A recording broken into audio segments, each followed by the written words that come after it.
Hello guys, welcome to the channel VIP physics. Moving charge and magnetism की उम्मीद है कि सभी ने पहली वीडियो देख ली होगी। अब दूसरी वीडियो स्टार्ट करते हैं। देखिए, दूसरी वीडियो में सबसे पहले हम लोरेंज फोर्स के बारे में पढ़ेंगे, ठीक है। तो लोरेंज फोर्स में होता क्या है बेसिकली कि एक करंट कैरिंग कंडक्टर है और उसको मैग्नेटिक फील्ड के अंदर रखा जाता है, तो उसके ऊपर ना एक फोर्स काम करती है। अब उसी फोर्स के बारे में पढ़ेंगे। जैसे आपने देखा था कि इलेक्ट्रिक फील्ड के अंदर किसी भी कंडक्टर को रखा था और उसमें इलेक्ट्रिक फील्ड की वैल्यू E थी और उसके ऊपर चार्ज मान लीजिए Q था, तो उसके ऊपर फोर्स कौन सी काम करती थी? F is equal to Q into में E। उसी प्रकार अब हम बात करना चाह रहे हैं कि किसी मैग्नेटिक फील्ड के अंदर किसी कंडक्टर को रखा जाए, ठीक है, और वहां पर क्या होता है, ये जो जिसके ऊपर जो चार्ज प्लस Q होता है ये एक फोर्स एक्सपीरियंस करता है और उस फोर्स को दिया जाता है F is equal to Q into में V cross B। Q into में V क्रॉस B। Q क्या है? एक स्केलर क्वांटिटी है और V और B क्या है? देखिए क्या था कि एक प्लस Q चार्ज था जिसमें मैग्नेटिक फील्ड इस डायरेक्शन के अंदर था B, और इसकी जो वेलोसिटी है ना, इस Q चार्ज पार्टिकल की, इसकी वेलोसिटी जो है वो इस डायरेक्शन के अंदर थी जो मैग्नेटिक फील्ड से थीटा एंगल बना रही थी। कितना एंगल बना रही थी बच्चे? थीटा एंगल बना रही थी। तो इस वाले केस में जो फोर्स की वैल्यू होगी वो फोर्स की वैल्यू इस फॉर्मूले से दी जाएगी, F is equal to Q into में V क्रॉस में B। अब देखो V क्रॉस B को जब हम खोलेंगे तो VB साइन थीटा हो जाएगा। क्या हो जाएगा? VB sine theta. तो Q V क्रॉस B को जब हम खोलेंगे तो Q ऐसे कैसे? VB sine theta. और n कैप जो है वो इसकी डायरेक्शन है। समझ में आ गई बात? और थीटा जो है ना वो angle between velocity and B है। ये देखो, ये वाला जो है हमारा थीटा एंगल है। अब इसके डायरेक्शन की अगर बात की जाए तो डायरेक्शन के लिए मैंने राइट हैंड रूल बताया था। अच्छा, राइट हैंड रूल भी दो तरीके से होता है। जैसे मान लीजिए ये कंडक्टर है, इसमें से आई करंट पास हो रही है ऊपर की तरफ। अब हमें इसके ऊपर मैग्नेटिक फील्ड बताना है। क्या बताना है? Magnetic field. तो अगर मैंने क्या कहा था कि अपने अंगूठे को इस करंट के डायरेक्शन में करो और ये जो उंगलियां हैं, ये फिंगर है, ये हमें मैग्नेटिक फील्ड की डायरेक्शन बताएगी। और जब भी बोर्ड के अंदर की तरफ दो देंगे तो हम क्रॉस और एक गोला इस तरीके से देंगे। और यदि इस कंडक्टर में इस साइड बताना है तो ये देखो, अंगूठे को हमने करंट की तरफ कर लिया तो इसको ऐसे करेंगे तो ये उंगली बाहर की तरफ आ रही है और बाहर वाले को हम एक डॉट और एक गोला, इस हिसाब से हम इसकी डायरेक्शन को देंगे। एक तो था ये राइट हैंड रूल। दूसरा राइट हैंड रूल क्या था कि वेलोसिटी और मैग्नेटिक फील्ड, इनमें हमें अपनी उंगलियों को रोटेट करना है। तो अंगूठा जो है ना वो फोर्स की डायरेक्शन देगा, तो इसमें हम राइट हैंड रूल से ही फोर्स की डायरेक्शन निकालेंगे। तो ये वेलोसिटी है, ये वेलोसिटी कुछ ऐसे है, देखिए ऐसे, ये वाला एंगल थीटा बन रहा है। ये ऐसे नहीं है क्योंकि हम तो ऐसे तो बना नहीं सकते, इसलिए नहीं बना सकते, तो हमने इस डायरेक्शन में इसको कर दिया। समझ में आ गई बात? तो अब ये ऐसे था तो मैं क्या करूंगा कि अपनी जो उंगलियां हैं इनको मैग्नेटिक फील्ड की तरफ ले जाऊंगा और फिर देखूंगा अंगूठा किस डायरेक्शन में है। तो अंगूठा ऊपर की तरफ है, तो यहां पर अंगूठा क्या बताएगा? मुझे फोर्स के बारे में बताएगा, ठीक है। तो इसकी भी हम राइट हैंड से देंगे। तो जो भी V है और B है, इन दोनों को आपस में उंगलियां ऐसे लेके जाओ, तो V से B की तरफ उंगलियां लेके जाएंगे तो ऊपर की जो डायरेक्शन में आएगी उससे हम क्या दे देंगे बच्चे? फोर्स दे देंगे। तो मेरे पास अब फाइनल रिजल्ट जो था वो ये आ गया था फोर्स का, F is equal to Q into में V क्रॉस B, या फिर हम ये कहें कि F is equal to Q VB sine theta. समझ में आ गई बात? इसमें दो तीन स्पेशल केस है। पहला केस क्या है? यदि वेलोसिटी की वैल्यू 0 हो तो यहां पर मैं वेलोसिटी की वैल्यू 0 रख दूंगा तो ये सारा ही क्या हो जाएगा बताइए जरा? 0 हो जाएगा। तो उस वाले केस में जो मैग्नेटिक फील्ड की जो फोर्स है वो मेरी क्या हो जाएगी बच्चे? वो हो जाएगी 0। समझ में आ गई बात? दूसरा केस देखो, यदि थीटा की वैल्यू मैं 0 ले लूं, पहले तो मैंने वेलोसिटी 0 लिया था, अब थीटा की वैल्यू मैं यहां पर 0 ले रहा हूं, तो साइन 0 की वैल्यू क्या हो जाएगी? 0 हो जाएगी। और जब यहां 0 पुट करेंगे तो ये सारी वैल्यू 0 हो जाएगी। उस वाले केस में भी मैग्नेटिक फील्ड की जो फोर्स है उसकी वैल्यू क्या दी जाएगी? 0 दी जाएगी। समझ में आ गई बात? उसके बाद देखो, तीसरा देखो, यदि थीटा की वैल्यू मैं 90 ले लूं, थीटा की वैल्यू 90 का मतलब ये है कि ये बिल्कुल इसके परपेंडिकुलर हो मैग्नेटिक फील्ड के। जब बिल्कुल मैग्नेटिक फील्ड के परपेंडिकुलर हम लेंगे तो उस वाले केस में साइन थीटा यानी कि साइन 90, ये कितना हो जाएगा? 1। और जब यहां पर हम 1 रखेंगे तो F की वैल्यू आ जाएगी QVB। तो यहां पर लिख रहा हूं QVB, और ये वैल्यू मैक्सिमम होगी क्योंकि साइन थीटा की वैल्यू मैक्सिमम कब होती है? 90 डिग्री पे होती है। तो इस वाले केस में फोर्स की वैल्यू भी क्या हो जाएगी बच्चे? मैक्सिमम हो जाएगी। समझ में आ रही है बात? तो अगला टॉपिक देखते हैं। अगले टॉपिक में फ्लेमिंग लेफ्ट हैंड रूल के बारे में पढ़ेंगे। देखो, एक बार अगर आपने फ्लेमिंग लेफ्ट हैंड रूल को पढ़ लिया तो जीवन भर नहीं भूलेंगे। हमें कैसे याद रखना है? अपनी 3 उंगलियों को, ये तो है हमारा अंगूठा और इसको बोलते हैं 4 फिंगर, और इसको बोलते हैं मिडिल फिंगर। तो हमें इन तीनों उंगलियों को इस तरीके से व्यवस्थित करना है कि तीनों के अंदर 90 डिग्री हो। समझ में आ गई बात? देखो इस तरीके से कर लिया हमने, इसमें और इसमें कितना है 90 डिग्री है, देख रहे हो? इस वाली में और इस वाली उंगली में कितना है, ये भी 90 डिग्री है। यदि इनकी बात करें, अगर ये अंगूठा ये उंगली जो है इसके पैरेलल ही एक रेखा खींच दी जाए तो यहां पर भी कितना है 90 डिग्री है, तो इन दोनों में भी 90 डिग्री एंगल हो गया। ठीक है, तो हमें अपनी तीनों को, अंगूठे को, फोर फिंगर को और मिडिल फिंगर को इस तरीके से व्यवस्थित करना है कि ये तीनों एक दूसरे के परपेंडिकुलर हो। ठीक है, अब कौन सी चीज क्या बताएगी, उसके लिए मैंने एक छोटा सा फॉर्मूला लिखा है FBI। बच्चे जैसे हमारे देश में CBI होती है ना, सेंट्रल ब्यूरो ऑफ इन्वेस्टिगेशन, तो CBI वाले होते हैं, जांच करते हैं किसी भी मामले की। उसी प्रकार फॉरेन के अंदर, विदेशों के अंदर FBI होती है, फेडरल ब्यूरो ऑफ इन्वेस्टिगेशन। तो हम इस FBI वाले फॉर्मूले से याद रखेंगे, और FBI ऊपर से होगा FBI। F का मतलब फोर्स, B का मतलब मैग्नीट्यूड। F का मतलब क्या है, फोर्स, B का मतलब क्या है, मैग्नेटिक फील्ड, और I का मतलब क्या है, करंट है। हम F को तो हमेशा से फोर्स दिखाते आ रहे हैं, I मतलब करंट है, I is equal to Q बटे T, F is equal to MA, और लास्ट में बच गया B को हम मैग्नेटिक फील्ड कहेंगे। आगे इस पार्ट में भी, पहले भी मैंने जिक्र किया था, आगे हमेशा B हम क्या कहेंगे, मैग्नेटिक फील्ड। तो जब भी हम अपने तीनों उंगलियों को अगर एक दूसरे के परपेंडिकुलर कर लेंगे तो फोर्स, मैग्नेटिक फील्ड और करंट, तो यही फ्लेमिंग लेफ्ट हैंड रूल है। ठीक है, और यही सारी चीजें मैंने लिख रखी है कि the central finger, four finger and the left thumb of the left hand stretch mutually perpendicular to each other, then the central finger कौन सी है हमारी, ये है, ये करंट के बारे में बताएगी, FBI। ठीक है, ये सारी चीजें पढ़ लेना, इसको कॉपी में नोट डाउन कर लेना। अब आगे एक टॉपिक करते हैं, force on a moving charge in uniform magnetic field and electric field. देखो बच्चे, F जब इलेक्ट्रिक फील्ड के अंदर कोई चार्ज रखा था तो F is equal to QE से दिखाते थे। जब मैग्नेटिक फील्ड के अंदर रखा है तो अभी 2 मिनट पहले ही बताया है, पीछे देखो, F is equal to Q V cross B, तो F is equal to Q into में V क्रॉस B। अब ये कह रहा है कि एक चार्ज पार्टिकल है जो इलेक्ट्रिक फील्ड में भी रखा है और मैग्नेटिक फील्ड में भी रखा है, तो उन दोनों का फॉर्मूला हमारे पास है। इसको हम बोलते हैं FE क्योंकि इलेक्ट्रिक फील्ड है, ये बोलते हैं FM मैग्नेटिक फील्ड, या FB बोल सकते हैं। तो टोटल F क्या हो जाएगी हमारी, FE प्लस का FB। ठीक है, या FM, एक ही बात है। F इज इक्वल टू हो जाएगा मेरे पास QE प्लस का Q इंटू में V क्रॉस B। वेक्टर आप लगा लेना, मेरा मतलब सिर्फ समझाने का होता है। ठीक है, तो यहां से Q कॉमन ले लेंगे और ब्रैकेट में E प्लस का V क्रॉस B, और इन सभी पे आप वेक्टर प्लीज लगा लेना। ठीक है, और ये मेरे पास क्या हो जाएगी, एक फोर्स हो जाएगी एक चार्ज पार्टिकल के ऊपर जो इलेक्ट्रिक फील्ड के अंदर भी मूव कर रहा था और किस में मूव कर रहा था, मैग्नेटिक फील्ड के अंदर भी मूव कर रहा था। ठीक है, चलिए, force on a current carrying conductor in a uniform magnetic field पढ़ते हैं। उससे पहले एक बार डायग्राम की तरफ चलते हैं। बच्चे, ये एक मैग्नेटिक फील्ड की डायरेक्शन थी और इसके अंदर हमने कोई करंट कैरिंग कंडक्टर रख रखा था। ठीक है, और जो जिसमें कितनी करंट पास हो रही थी, I। तो यहां थोड़ा लिख लेते हैं, इसका एरिया कितना है, A है, इसकी लेंथ कितनी है, L है। अब करंट के अपोजिट डायरेक्शन के अंदर इलेक्ट्रॉन की जो मोशन होता है वो हमें तो अच्छे तरीके से पता है। मान लीजिए यहाँ पर कोई नेगेटिव चार्ज था और ये नेगेटिव चार्ज अपोजिट डायरेक्शन के अंदर मूव कर रहा है, ये बातें अंडरस्टूड है, आपने बहुत पहले पढ़ रखी है। करंट इधर है तो इलेक्ट्रॉन की डायरेक्शन इधर होगी। अब जो इलेक्ट्रॉन की वेलोसिटी है वो क्या है हमारी, मान लीजिए VD है, और जो चार्ज था वो -Q था। चार्ज कितना था, -Q था हमारा। ठीक है, अच्छा, ये जो कंडक्टर है ये थीटा एंगल के ऊपर रखा हुआ है। कैसे रखा हुआ है, जैसे मान लीजिए ये इस डायरेक्शन के अंदर मैग्नेटिक फील्ड है, तो हमारा जो कंडक्टर है वो इस डायरेक्शन के अंदर रखा हुआ है। ये वाला जो एंगल है हमारा कितना है, ये बच्चे थीटा एंगल है। ठीक है, तो अब मुझे एक बात बताओ कि इस वाले के टोटल वॉल्यूम की बात करें तो क्या होगा, एरिया इंटू में लेंथ, एरिया इंटू में लेंथ हो जाएगा। अच्छा, नंबर डेंसिटी क्या होती है, नंबर डेंसिटी को हम n से डिफाइन करते हैं। नंबर डेंसिटी होती है number of electron per unit volume. तो इस वॉल्यूम में से टोटल इलेक्ट्रॉन कितने पास होंगे, तो वो n से मल्टीप्लाई कर देंगे हम, n इंटू में A इंटू में L हो जाएगा मेरे पास। समझ में आई कि नहीं बात। अच्छा, ये चीजें मैं ऑलरेडी डिस्कस कर चुका हूं, फिर भी एक बार दोबारा देखते हैं।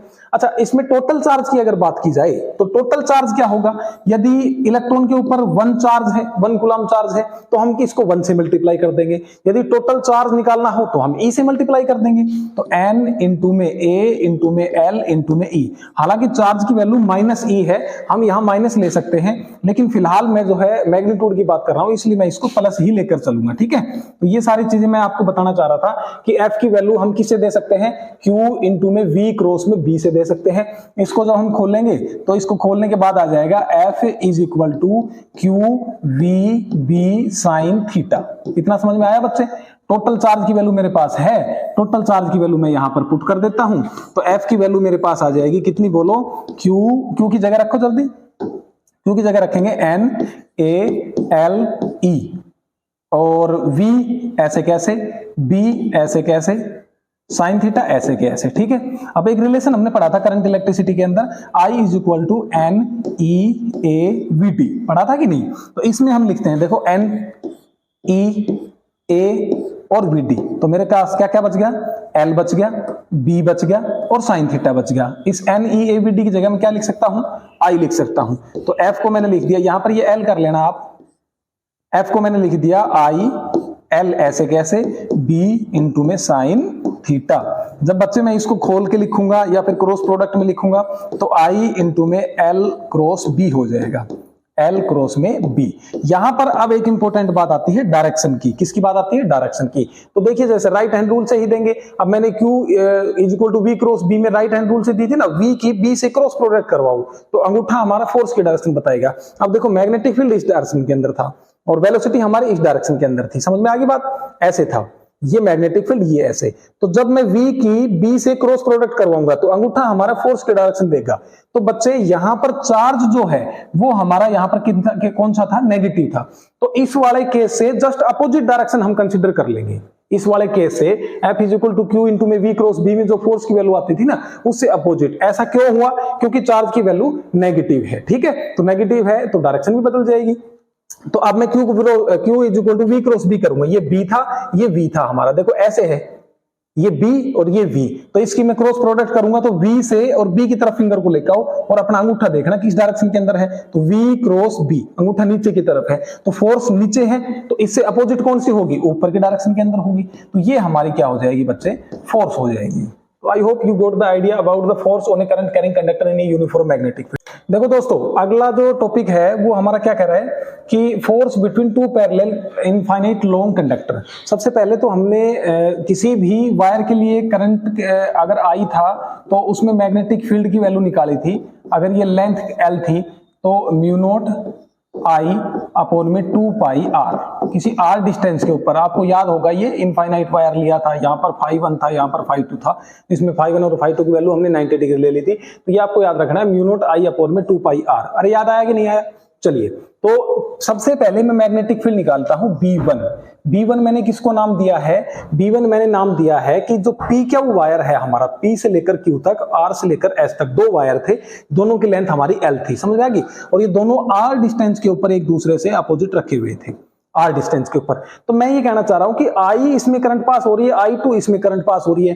तो इस वायर के अंदर अगर मैग्नेटिक फील्ड की बात करूं तो ये वायर में मैग्नेटिक फील्ड कैसे होगा, राइट हैंड रूल लगाइए, करंट ऊपर की तरफ है तो मैग्नेटिक फील्ड कैसे होगा, इस डायरेक्शन के अंदर होगा। तो इस डायरेक्शन को मतलब बोर्ड के इनवर्ड में बात करता हूं तो अंदर की तरफ लेता हूं, और ये अगर बाहर बात करूं मैं ऐसे, तो इस वाली डायरेक्शन के अंदर बाहर हो जाएगा, लेकिन वो इस वायर के हिसाब से होगा। ठीक है, तो I2 की वजह से जो हम मैग्नेटिक फील्ड लेंगे वो जब I1 को इसके मैग्नेटिक फील्ड में रखेंगे तो ये मेरा B2 हो जाएगा, लेकिन ये किस डायरेक्शन के अंदर होगा, देखो बाहर की तरफ, आउटसाइड द बोर्ड। ओके, तो अब मेरी एक बात सुनो, आप मैग्नेटिक फील्ड में B1 निकालना चाहता हूं तो B1 किसकी वजह से है, B1 है I1 करंट की वजह से। तो मैं ये कहना चाह रहा हूं कि मैग्नेटिक फील्ड ऑन RS, इस RS के ऊपर, ये है R, ये S, RS के ऊपर due to current PQ current की वजह से मैग्नेटिक फील्ड B1 हो रहा है हमारा। तो उस B1 की वैल्यू क्या होगी बताइए जरा, डिस्टेंस कितनी है R, हमने R डिस्टेंस ले ली, करंट इस PQ वाले में कितना पास हो रहा है, I1 पास हो रहा है, तो म्यू नॉट I अपॉन में 2 पाई R था, लेकिन पहले वाले करंट की वजह से दूसरा मैग्नेटिक फील्ड निकालना है तो मैंने I1 ले लिया। ठीक है, उसी प्रकार यदि मैं मैग्नेटिक फील्ड 2 निकालूं B2, तो B2 के अंदर निकालूंगा तो B2 जो करंट था, मैग्नेटिक फील्ड था, वो इस डायरेक्शन के अंदर बराबर है, मैग्नेटिक फील्ड इस डायरेक्शन बाहर की तरफ है ना, तो और I2 ऊपर की तरफ है, तो इसमें कॉमन सेंस क्या है, म्यू नॉट B2 है, तो करंट जो है I2 ले लेंगे और जो डिस्टेंस है वो दोनों हमारी सेम हो जाएगी। अब मुझे एक बात बताओ, F की वैल्यू कैसे दी जाती है, अभी 2 मिनट पहले पढ़ा था, I इंटू में L into B sine theta, या मैंने इसको क्या नाम दे दिया था, F is equal to I L cross में B दे दिया था, और इसकी भी डायरेक्शन हमने अच्छे से की। देखिए F की वैल्यू थी ना हमारे पास I L B sine theta, तो मैं अब F21 निकालना चाह रहा हूं, कौन सी निकालना चाह रहा हूं, F21। F21 के लिए देखो I क्या है, I की वैल्यू में कौन सी लेऊंगा, I की वैल्यू लेऊंगा मैं I2, क्यों लेऊंगा, क्योंकि ड्यू टू करंट I2 निकाल रहे हैं हम, I2 इनटू में क्या हो गया मेरे पास L हो गया, इंटू क्या हो गया L, इंटू में B साइन थीटा। अब मैग्नेटिक फील्ड जो I2 करंट की वजह से था, I2 करंट की वजह से था, वो मैग्नेटिक फील्ड मेरा कौन सा था बच्चे, वो था B1, तो यहां पर मैं क्या ले लूंगा, B1 ले लूंगा, और साइन थीटा की वैल्यू यहां पर कितनी है, 90 डिग्री है, तो साइन 90 कितना हो जाएगा, 1 हो जाएगा, तो मैं वो नहीं लिख रहा हूं यहां पर। तो F21 की जब मैं वैल्यू निकालूंगा ना, तो I2 इंटू में L इंटू में B की वैल्यू आप यहां पर रख दीजिए, म्यू नॉट I1 अपॉन में 2 पाई R हो जाएगा, और लास्ट में जब हम F21 निकालना चाहेंगे तो F21 की वैल्यू हो जाएगी I1 I2 L mu naught upon में 2 पाई R, I1 I2 L mu naught upon में 2 पाई R, तो ये मेरी फोर्स हो जाएगी 21। फोर्स 21 क्या है, force acting on RS due to current I2, ठीक है।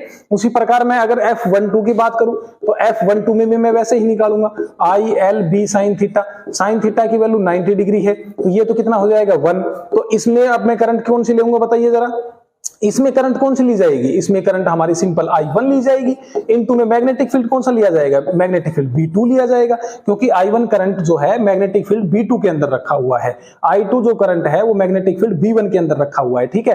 तो जब हम फोर्स 21 निकालेंगे तो इसमें हम I2 इंटू में B1 कर देंगे, और फोर्स जब हम I1 के बिहाफ पे करेंगे तो I1 इंटू में B2 कर देंगे, तो I1 इंटू में B2 कर दिया, ठीक है।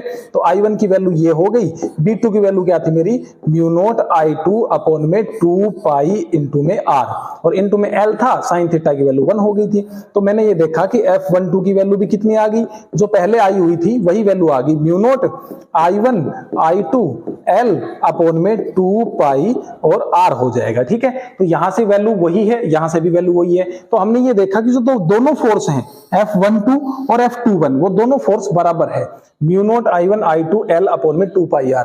अच्छा बच्चा मुझे एक बात बताओ, अब यदि हम फोर्स पर यूनिट लेंथ निकालें, इस फोर्स को यदि L से भाग कर दिया जाए तो L से L कैंसिल आउट हो जाएगा, तो mu naught I1 I2 upon में 2 पाई R हो जाएगा, और इसी को हम फोर्स पर यूनिट लेंथ बोलते हैं, ठीक है। यूनिट फोर्स की न्यूटन है, इसकी मीटर है। अब इनकी डायरेक्शन की अगर बात की जाए तो डायरेक्शन एक बार देखते हैं, डायरेक्शन हमें फ्लेमिंग लेफ्ट हैंड रूल से देनी है, फ्लेमिंग लेफ्ट हैंड रूल में बहुत अच्छे से बता चुका हूं, एक बार और देख लीजिए, FBI, बस इतना ही बताऊंगा, FBI।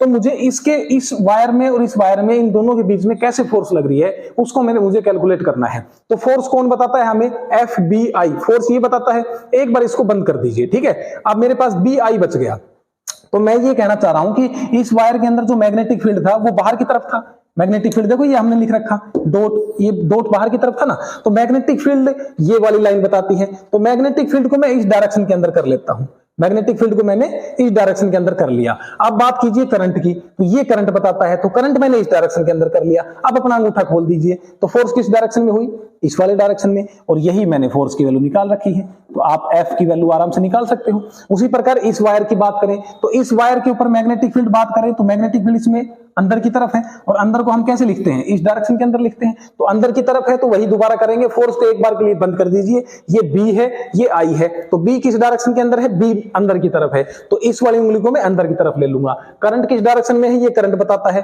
करंट ऊपर की तरफ है, ये देखिए जरा करंट ऊपर की तरफ है, अंगूठे को खोल दीजिए, ये फोर्स आ गई, तो ये वैल्यू हमारी किसकी हो जाएगी, फोर्स की हो जाएगी। तो हम देखेंगे कि जो फोर्स की वैल्यू है दोनों वायर की वजह से वो बिल्कुल इस डायरेक्शन के अंदर है, समझ में आ गई बात। तो ये था एक। अच्छा यदि क्या हो कि करंट की वैल्यू आपस में रिवर्स हो जाए, एक में तो ऊपर की तरफ है एक में नीचे की तरफ है, तो इस वाले केस में बच्चे हमें दोबारा देखना पड़ेगा। अब यहां पर अगर हम करंट की वैल्यू I2 नीचे दे रखा है ऐसे निकालेंगे, तो मेरे पास जो मैग्नेटिक फील्ड है वो अंदर की तरफ होगा। तो मैग्नेटिक फील्ड मैंने क्या कर दिया, अंदर की तरफ ले लिया, ठीक है। और उस डायरेक्शन के उस वाले वायर में बात करें तो भी मैग्नेटिक फील्ड अंदर की तरफ होगा, तो मैंने मैग्नेटिक फील्ड इसमें क्या ले लिया, अंदर की तरफ ले लिया। आप देखो वही एफ बी आई, एफ को एक बार के लिए बंद कर दीजिए, बी जो है वो अंदर की तरफ है, बी मैंने अंदर की तरफ ले लिया, करंट ऊपर की तरफ है, करंट को ऊपर की तरफ ले लिया, फोर्स की डायरेक्शन देखूंगा, अंगूठा बताएगा, तो ये मेरी फोर्स हो जाएगी। इस वायर के अंदर बात करें, इस वायर के अंदर एफ को 1 मिनट के लिए बंद कर दीजिए, बी और आई, बी किस डायरेक्शन के अंदर है, अंदर की तरफ है, करंट कैसे है, ऐसे है, तो फोर्स का अंगूठा खोल दीजिए, अंगूठा उस डायरेक्शन में जा रहा है, तो ये मेरे पास क्या हो जाएगी, फोर्स। तो इस प्रकार किसी भी दो पैरेलल करंट की डायरेक्शन पता हो तो उनके मैग्नेटिक फील्ड की डायरेक्शन हम बता सकते हैं और फोर्स की वैल्यू भी हम बता सकते हैं। ठीक है, समझ में आया, ये सारी चीजें आप नोट कर लेना। बच्चों देखो एक बार हम डेफिनेशन ऑफ एम्पियर पढ़ते हैं। डेफिनेशन ऑफ एम्पियर क्या कहती है हमारी, डेफिनेशन ऑफ एम्पियर में फोर्स पर यूनिट लेंथ हमने अभी अभी देखा था, कैसे दिया जाता था फोर्स पर यूनिट लेंथ। इसको तो रख लो पूरी तरीके से, mu naught I1 I2 upon में R और 2 पाई यहां पर था, ठीक है। फोर्स पर यूनिट लेंथ हम ऐसे देते थे। बेसिकली क्या था, दो करंट थे हमारे पास, दो I1 और I2, ठीक है, और ये दोनों R डिस्टेंस से थे। बेटा एक बात बताओ, यदि मैं ये कहूं कि I1 करंट है वो भी 1 एम्पियर है, I2 जो करंट है वो भी 1 एम्पियर है, इन दोनों के बीच की जो डिस्टेंस है वो भी 1 एम्पियर है, तो मुझे एक बात बताओ, यहां से अगर मैं ये सारी चीजें रखूंगा तो क्या हो जाएगा, force per unit length is equal to mu nought, भाई ये तो 1 और 1 हो गया, अपॉन में कितना हो जाएगा, 2 पाई हो जाएगा, म्यू नोट अपॉन में क्या हो जाएगा, 2 पाई हो जाएगा। जब मैं इस वैल्यू को कैलकुलेट करूंगा तो मेरे पास, अच्छा लेंथ जो है वो भी कितनी थी, 1 थी, तो जब म्यू नोट इसको 2 से गुणा, 2 से भाग कर दिया जाए तो म्यू नोट अपॉन में 4 पाई की वैल्यू क्या होती है, 10⁻⁻7, और 2 इंटू में है तो 2 इंटू में 10⁻⁻7 क्या आ जाएगी, फोर्स आ जाएगी। बस हम यहां पर यही बात बता रहे हैं डेफिनेशन की, क्या हो, 1 ampere is that current which if passed in the each of 2 parallel conductor of infinite length and place 1 metre, दोनों जो करंट है उनको 1 एम्पियर ले लिया जाए, इन दोनों के बीच का डिस्टेंस 1 मीटर अपार्ट हो इन द वैक्यूम, तो उसके ऊपर जो फोर्स होगी वो कितनी काम करेगी, 2 गुणा में 10⁻⁻7 न्यूटन पर मीटर काम करेगी। तो ये छोटा सा कॉन्सेप्ट था, इसको थोड़ा सा बस नॉलेज के लिए बताया, बाकी इसका बहुत ज्यादा यूज नहीं है, ठीक है।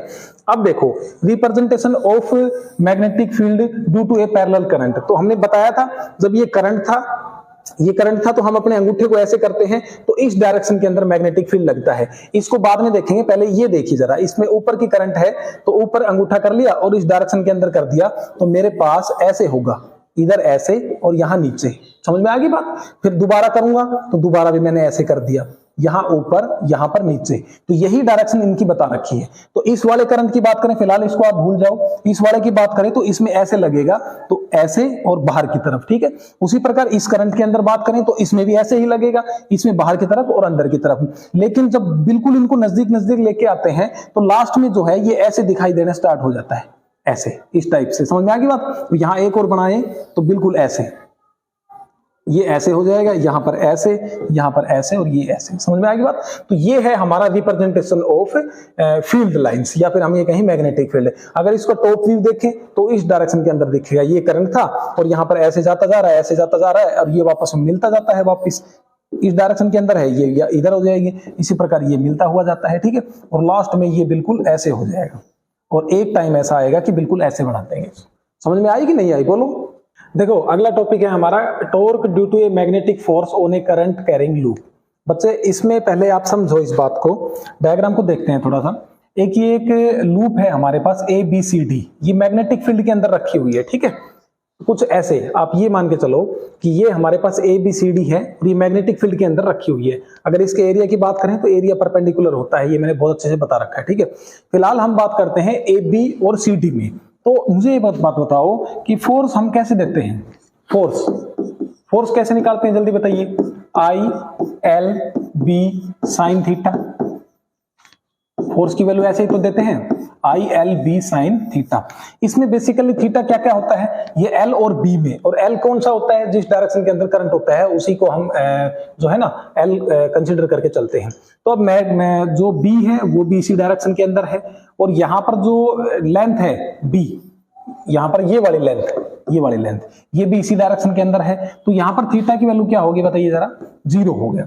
इसी प्रकार इसकी बात करें तो मैग्नेटिक फील्ड किस डायरेक्शन के अंदर है, बी है, और ये CD के अंदर जो करंट एलिमेंट है या ये कहें कि जो लेंथ है वो किस डायरेक्शन के अंदर है, बी, वो इस डायरेक्शन के अंदर है। तो यहाँ थीटा की वैल्यू कितनी होगी, 180 डिग्री होगी। तो बच्चे एक बात तो हमें पता है कि साइन चाहे 0 हो या साइन 180 हो या साइन कितना हो 180 हो, दोनों आपस में कितने होंगे, 0 होंगे। तो मुझे एक बात बताइए आप कि जो AB है और CD है, AB और CD के ऊपर, AB और CD, तो FAB और FCD ये दोनों एक तो बराबर होंगी और ये दोनों कितनी होंगी, 0 होंगी। ये बात तो आपको पता लग गई। अरे बोलो भाई, क्योंकि जो L और B इन दोनों के बीच का जो एंगल है वो हमारा हो गया 0। अब हम बात करते हैं AD और BC। तो AD के अंदर आप मुझे एक बात बताइए, फोर्स कैसे लगेगी। चलो थोड़ा सा मैं आपको बताता हूं कि मैग्नेटिक फील्ड की, अच्छा ये करंट की डायरेक्शन है, ये वाली, ये I, ये भी I है, ये I, ये करंट की डायरेक्शन है। तो हम फ्लेमिंग लेफ्ट हैंड रूल लगाते हैं। B क्या है, फोर्स हमें नहीं पता, फोर्स में मुझे निकालनी है, फोर्स अंगूठा बताता है, इसको आप बंद कर लीजिए चुपचाप से। अब B की वैल्यू किस डायरेक्शन के अंदर है, ये वाली, ये B है, और करंट किस डायरेक्शन के अंदर है, ऐसे है, तो ये B, ये करंट, तो अंगूठा ये वाला देखो, ये अंगूठा, ये हमें क्या बता रहा है, फोर्स की डायरेक्शन बता रहा है, तो फोर्स इसके इनवर्ड होगी, अंदर। तो ऐसे तो हम बना नहीं सकते, तो मैंने इस डायरेक्शन के अंदर बना दिया, ठीक है। उसी प्रकार इसमें बात करें, दोबारा से फोर्स को बंद कर लीजिए, B की वैल्यू इस डायरेक्शन के अंदर, करंट नीचे की तरफ है, तो फोर्स कहां होगा, बाहर की तरफ, तो बाहर हम नहीं बना सकते, तो इसलिए मैंने इसको इस डायरेक्शन के अंदर बना दिया। ये फोर्स भी भले ही एक दूसरे को कैंसिल आउट करेंगे, लेकिन ये इसको ऐसे रोटेट करवाना स्टार्ट कर देंगे ऐसे, क्योंकि इसको मैं इधर से खींचूं और इसको पीछे की तरफ खींचूं तो क्या होगी, रोटेट होगी, रोटेट होगी कि नहीं होगी, अरे बताओ, ठीक है। तो इस वाले केस में हम निकालना चाह रहे हैं F की वैल्यू गिवन किससे होती है बताइए जरा, ILB sin थीटा से, ILB sin थीटा से। यहां पर sin थीटा की वैल्यू कितनी होगी, L और B में होती है, L ऊपर की डायरेक्शन में है, B इस डायरेक्शन के अंदर है, कितना हो गया, 90 डिग्री हो गया। तो साइन थीटा को तो मैं क्या कर देता हूं, 1 कर देता हूं। तो मेरे पास F की वैल्यू गिवन होगी, I इसमें करंट पास हो रही है, इसकी लेंथ इत्तेफाक से L थी, हालांकि ये L हम फॉर्मूले से याद करते हैं, लेकिन इत्तेफाक से इसकी लेंथ भी क्या थी, L थी। तो I इंटू L इंटू में B हो जाएगा मेरे पास। तो ये बात आपको समझ में आई। यदि नंबर ऑफ टर्न n हो तो इस हम जो फोर्स है उसको n से गुणा कर देंगे, n इंटू आई इंटू एल इंटू में b हो जाएगा मेरे पास, ठीक है बच्चे। तो ये था मेरा टॉर्क, किसके टॉर्क नहीं था, फिलहाल हमने फोर्स निकाली है। टॉर्क निकालने के लिए परपेंडिकुलर डिस्टेंस देखनी पड़ेगी, इस कॉइल को थोड़ा सा ट्विस्ट करना पड़ेगा, उसके बारे में हम आपको थोड़ी देर में बताएंगे। तो फोर्स की वैल्यू आ चुकी है मेरे पास n आई एल इंटू में b। अब देखो ये मैंने फोर्स निकाल ली, ये वाली फोर्स जो अपवर्ड डायरेक्शन के अंदर थी और इसमें जो डाउनवर्ड फोर्स थी। अब ये तो मेरी फोर्स है और इसके परपेंडिकुलर डिस्टेंस कौन सी है, ये वाली, और ये डिस्टेंस कितनी दे रखी है मेरे पास, b डिस्टेंस दे रखी है। देखो ये ऊपर भी मैंने कह रखी है, तो इसके ऊपर जो फोर्स ऐसे काम कर रही है और b ऐसे काम कर रही है, तो फोर्स गुणा में परपेंडिकुलर डिस्टेंस, ये मेरा क्या कहलाएगा, टॉर्क कहलाएगा। और जब मैं इस टॉर्क को निकालूंगा तो मेरे पास टॉर्क की वैल्यू यहां पर ऐसे आ जाएगी, torque is equal to force गुणा में परपेंडिकुलर डिस्टेंस है। यहां पर परपेंडिकुलर डिस्टेंस इत्तेफाक से क्या है, b है। फोर्स की वैल्यू क्या थी, I N A L B और इंटू में क्या है, b है। मुझे एक बात बताओ, L इंटू में b को हम क्या लिख सकते हैं, अरे L इंटू में b ही तो इसका एरिया है, लंबाई गुणा में चौड़ाई। ये इसका जब एरिया हो जाएगा तो हम इस एरिया को कैसे लिखेंगे बताइए जरा। इस एरिया को हम ऐसे लिखेंगे, torque is equal to N I और एल और बी को, एल क्रॉस में बी को मैंने लिख दिया एरिया, तो ये हो गया एरिया इंटू में बी हो गया।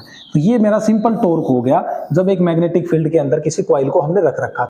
देखो अब क्या हो रहा है कि अब हमने जो हमारी जो कॉइल थी उसको हमने रोटेट कर दिया। पहले तो मान लीजिए ये मैग्नेटिक फील्ड था और ये कॉइल ऐसे रखी हुई थी, या फिर हम ये कहें कि ये भी एक कॉइल थी और मैग्नेटिक फील्ड ऐसे था, लेकिन अब हमने इसको क्या कर दिया, टिल्ट कर दिया, ऐसे टिल्ट कर दिया। तो मैग्नेटिक फील्ड तो उसका इसी डायरेक्शन के अंदर रहा। अब ये टिल्ट बिल्कुल 90 डिग्री पे नहीं किया, 90 डिग्री पे तो पहले था, अब ये थीटा एंगल पे कर दिया। मान लीजिए ये हमारा थीटा एंगल था, ये हमारा कितना एंगल था, थीटा एंगल था। तो अब इनके ऊपर जो फोर्स लग रही थी वो फोर्स तो ऐसे थी, फोर्स तो किस डायरेक्शन में थी, परपेंडिकुलर हो गई थी, एक पे ऊपर थी एक पर पीछे की तरफ थी। तो ये ऐसे कॉइल मूव करना स्टार्ट कर देगी, इसमें टॉर्क हो जाएगा। अब मैं ये कहना चाह रहा हूं, मान लीजिए मेरे ऊपर की जो थी ये बी है, ये मेरी ऊपर वाली जो है वो बी है, मैग्नेटिक फील्ड जो है वो इस डायरेक्शन के अंदर है और इसके ऊपर फोर्स जो है वो इनवर्ड लग रहा है। देखो इसके ऊपर बात करें फोर्स की बात कर रहे हैं हम, फोर्स, तो फोर्स हम कैसे लगाएंगे, फोर्स हम ऐसे लगाएंगे। देखिए ये इस वाले करंट की बात करें तो एफ बी आई, ठीक है, फोर्स को रख लीजिए बी और आई। तो आई किस डायरेक्शन में है, इसमें है, बी जो है वो इस डायरेक्शन के अंदर, ये देखिए जरा बी, तो इसमें फोर्स कैसे हो जाएगा, अंदर की तरफ हो जाएगा, तो अंदर की तरफ मैंने ऐसे ले लिया। इसी प्रकार इस पर निकालोगे तो इसमें फोर्स की किस तरफ हो जाएगा, बाहर की तरफ हो जाएगा। देख लीजिए एक बार, बी आई, तो बी कैसे है, उधर है, आई कहां है, नीचे है, तो फोर्स कहां गया, ऊपर की तरफ, तो ऊपर को मैंने ऐसे लिख दिया। तो आप ये मेरे को एक बात बताओ, यदि ये हमारा एंगल थीटा था, ये इसका एरिया वेक्टर की बात कर रहे हैं बच्चे, अब किसी का भी एरिया वेक्टर कैसे निकालते हैं, इसका एरिया वेक्टर कैसे निकालेंगे, बिल्कुल ऐसे निकालेंगे। तो इसका एरिया वेक्टर जो है वो थीटा डिग्री एंगल के ऊपर था, तो हमारा ये एंगल भी कितना हो जाएगा, थीटा हो जाएगा। और यदि हम ये फोर्स निकालना चाह रहे हैं, क्योंकि फोर्स जो है वो अंदर की तरफ है, फोर्स किस डायरेक्शन की है, अंदर की तरफ, तो फोर्स तो ऐसे है, ठीक है, और इसकी परपेंडिकुलर डिस्टेंस कौन सी लेंगे, ये वाली परपेंडिकुलर डिस्टेंस, फोर्स को परपेंडिकुलर डिस्टेंस से मल्टीप्लाई कर देंगे, टॉर्क की वैल्यू निकल आएगी। फोर्स की वैल्यू मैं निकाल चुका हूं, कितनी निकल चुकी है बताइए जरा, आई इंटू में एल इंटू में बी निकल चुकी है। बी मेरा मैग्नेटिक फील्ड है, ठीक है। आप परपेंडिकुलर जो डिस्टेंस है वो कितनी हो जाएगी, बी साइन थीटा हो जाएगी। बी साइन थीटा कैसे होगी, ये एंगल अगर थीटा है, ये बी है, तो ये बी कोस थीटा, और ये वाला क्या हो जाएगा, बी साइन थीटा। जब ये बी साइन थीटा हो गया, फोर्स अंदर की तरफ है, तो मेरे पास टॉर्क निकल आएगा। टॉर्क की वैल्यू फोर्स गुणा में परपेंडिकुलर डिस्टेंस रख देंगे, और मेरे पास हो जाएगा I L B sine theta. और आई और एल बी को क्या लिख सकते हैं, मैं एरिया लिख सकता हूं, आई इंटू ए इंटू बी साइन थीटा हो जाएगा। यदि मैं इसको क्या कर दूं बताइए जरा, टॉर्क की वैल्यू में अगर n से मल्टीप्लाई कर दो तो नंबर ऑफ जो टर्न थे वो n हो जाएंगे, आई ए बी इंटू में साइन थीटा हो जाएगा। अब बच्चे एक बात बताओ, जो मैग्नेटिक मोमेंट होता है, magnetic moment, magnetic dipole moment भी बोल सकते हैं, वो होता है एन आई इंटू में बी, ठीक है। इसके बारे में हमने पढ़ा नहीं है, मैग्नेटिज्म एंड मैटर जो चैप्टर है उसमें अच्छे तरीके से पढ़ेंगे। तो टॉर्क की वैल्यू हो जाएगी मेरे पास m, इसको मैंने क्या लिख दिया, m लिख दिया, और b और साइन थीटा। जब हम इसको क्रॉस प्रोडक्ट में लिखेंगे तो क्रॉस प्रोडक्ट में m क्रॉस में b हो जाएगा। यदि आपको इलेक्ट्रिक फील्ड का ध्यान है, इलेक्ट्रिक फील्ड में हमने टॉ को कैसे लिखा था, P क्रॉस में E लिखा था, ठीक है। इलेक्ट्रिक फील्ड, अब मैग्नेटिक फील्ड में मैग्नेटिक फील्ड कर देंगे। यहाँ पर इलेक्ट्रिक डाइपोल मोमेंट था, चार्ज इनटू में 2a, यहाँ पर मैग्नेटिक मोमेंट हो जाएगा करंट, तो यहाँ पर टॉर्क की वैल्यू आ जाएगी m क्रॉस में b। जो आपको याद रखना है, जो इलेक्ट्रिक फील्ड में क्या था, P क्रॉस में E, इसको P साइन थीटा कहते थे, इसको हम क्या बोलेंगे, MB साइन थीटा। तो ये था आपका टॉर्क जब ये कोई भी ट्विस्ट कर जाए। खत्म, बाय बाय, टाटा, गुड बाय, गया।